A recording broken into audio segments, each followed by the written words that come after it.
ലോക ഫുട്ബോളിൽ ഇന്ത്യ ഇപ്പോഴും 138-ാം സ്ഥാനത്താണ്. എന്നാൽ അതേ ഇന്ത്യയിലാണ് ഏഷ്യയിലെ ഏറ്റവും പഴക്കമുള്ള ഫുട്ബോൾ ടൂർണമെൻറ്റ് നടക്കുന്നത്. ഫിഫ റാങ്കിങ്ങിൽ ഇന്ത്യ പിന്നിലായിരിക്കാം. എന്നാൽ ഫുട്ബോളിൻ്റെ ചരിത്രം പറയുമ്പോൾ നൂറ്റാണ്ടുകൾ പഴക്കമുള്ള പാരമ്പര്യം ഇന്ത്യക്കുണ്ട്. അതെ, 1888 ആരംഭിച്ച് 2 ലോക മഹായുദ്ധങ്ങളും ബ്രിട്ടീഷ് ഭരണവും എന്തിനേറെ ഇന്ത്യൻ സ്വാതന്ത്ര്യ സമരത്തിനു വരെ സാക്ഷ്യം വഹിച്ച ആ ടൂർണമെൻറ്റിൻ്റെ പേരാണ് ഡ്യൂറൻഡ് കപ്പ്. ലോകകപ്പ് ആവേശം അവസാനിച്ചു. ഇനി ക്ലബ് ഫുട്ബോളിൻ്റെ കാലം. യൂറോപ്യൻ ക്ലബ്ബുകളെല്ലാം പുതിയ സീസണായി തയ്യാറെടുക്കുമ്പോൾ ഇങ്ങ് ഇന്ത്യയിലും പുതിയൊരു സീസണിൻ്റെ ആരംഭം കുറിക്കുന്നതിൻ്റെ ടൂർണമെൻറ്റാണ് ഡ്യൂറൻഡ് കപ്പ്. 138 വർഷം പഴക്കമുള്ള ഈ ടൂർണമെൻറ്റ് ഏഷ്യയിലെ ഏറ്റവും പഴക്കമേറിയ ടൂർണമെൻറ്റാണ്. 1888 ഷിംലയിലാണ് ഈ മത്സരം ആരംഭിച്ചത്. ആദ്യകാലത്ത് ബ്രിട്ടീഷ് റെജിമെൻറ്റുകൾ തമ്മിലുള്ള മത്സരമായിരുന്നത്. 17 തവണ ചാമ്പ്യന്മാരായ മോഹൻ ബഗാനാണ് ഏറ്റവും കൂടുതൽ കിരീടമുയർത്തിയത്. തൊട്ടു പിന്നാലെ ഈസ്റ്റ് ബംഗാൾ 16 തവണ ചാമ്പ്യന്മാരായിട്ടുണ്ട്. ഈ ടൂർണമെൻറ്റിൻ്റെ നടത്തിപ്പിൽ ഇന്ത്യൻ സായുധ സേനയ്ക്കും പ്രധാന പങ്കുണ്ട്. Indian army, navy, air force, CISF ടീമുകൾ ഉൾപ്പെടെയുള്ള സർവീസസ് ടീമുകൾ ഇന്നും പങ്കെടുക്കുന്നത് ഈ ടൂർണമെൻറ്റിൻ്റെ പ്രത്യേകതയാണ്.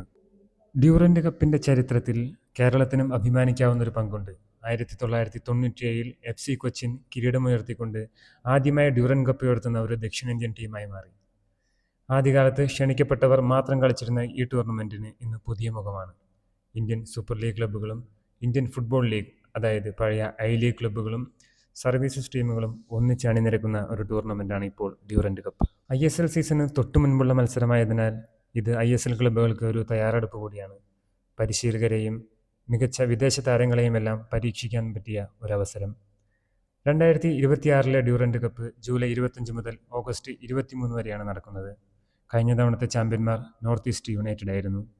ഈ വർഷം ശ്രീലങ്കൻ സായുധ സേനയുടെ ഡിഫൻഡേഴ്സ് FC അടക്കം പല പുതിയ ടീമുകളും ടൂർണമെൻറ്റിൽ പങ്കെടുക്കുന്നുണ്ട്. കൊൽക്കത്ത, ഗുവാഹത്തി, ഷില്ലോങ്, ഇംഫാൽ, റാഞ്ചി എന്നിങ്ങനെ 5 നഗരങ്ങളിലായാണ് ഡ്യൂറൻഡ് കപ്പ് ഈ വർഷം നടക്കുന്നത്.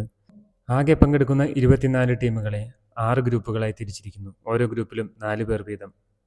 ഓരോ ഗ്രൂപ്പിലെയും 1-ാം സ്ഥാനക്കാരും മികച്ച 2 രണ്ടാം സ്ഥാനക്കാരും ക്വാർട്ടർ ഫൈനലിലേക്ക് പ്രവേശിക്കും.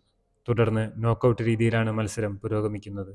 ഇന്ത്യൻ സൂപ്പർ ലീഗിൽ നിന്ന് Sporting Club Delhi, East Bengal, Jamshedpur FC, Mohun Bagan, North East United എന്നീ ടീമുകളും ഇന്ത്യൻ ഫുട്ബോൾ ലീഗിൽ നിന്ന് മുഹമ്മദീനും ഷില്ലോങ് ലജോങ്ങും പങ്കെടുക്കുന്നു. I-ലീഗ് സെക്കൻഡ് ഡിവിഷനിൽ നിന്നുള്ള ടീമുകളും I-ലീഗ് തേർഡ് ഡിവിഷനിൽ നിന്നുള്ള ടീമുകളും ഇതിൽ പങ്കെടുക്കുന്നുണ്ട്.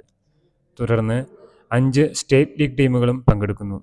ഇന്ത്യൻ ആംഡ് ഫോഴ്സിൽ നിന്നും Indian air force, Indian army, Indian navy, CISF protectors എന്നീ ടീമുകളും പങ്കെടുക്കുന്നു. വിദേശത്ത് നിന്ന് പങ്കെടുക്കുന്നത് ശ്രീലങ്കൻ ആർമിയിൽ നിന്നുള്ള ഡിഫൻഡേഴ്സ് FC എന്ന ടീമാണ്. ഒരു ടൂർണമെൻറ്റ് 1888 ആരംഭിച്ചു. ബ്രിട്ടീഷ് സാമ്രാജ്യത്തിലൂടെ ജനിച്ചു. സ്വതന്ത്ര ഇന്ത്യയിലൂടെ വളർന്നു. ഇന്ന് ഇന്ത്യൻ ഫുട്ബോളിൻ്റെ അഭിമാനമായി തുടരുന്നു. ഡ്യൂറൻഡ് കപ്പ് ഒരു ട്രോഫിക്കായുള്ള മത്സരം മാത്രമല്ല, അത് ഇന്ത്യൻ ഫുട്ബോളിൻ്റെ ചരിത്രം, പാരമ്പര്യം, തലമുറകളുടെ ആവേശം എല്ലാം ചേർന്ന ഒരു യാത്ര കൂടിയാണ്.